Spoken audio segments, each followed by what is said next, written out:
arrest warrant for Tulane wide receiver Nigel Veal, known by everyone as Teddy, alleges that an 18-year-old woman visiting Veal's roommates in their dorm room passed out from being drunk, then woke up to find the former West Jeff standout raping her. At today's brief court hearing, Nigel Veal had to sign a stay-away order, and he met briefly with a domestic violence counselor.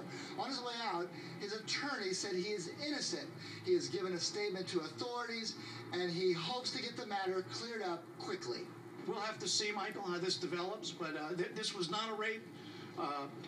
He's given a statement. He'll be happy to chat with the DA's office to explain to them what happened.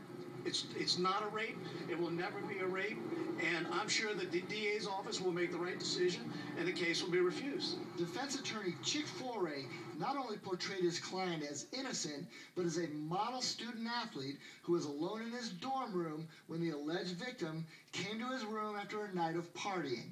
A police report states that the complainant admitted having sex with Veal's roommate before passing out prior to the alleged crime. This young man was an honors student at West Jefferson High School. He lived in the honors dorm at Tulane. He's majoring in engineering. He's a fine young man, and there was no rape. Veal's next court date is May 20th for a status hearing. Mike Perlstein, Eyewitness News.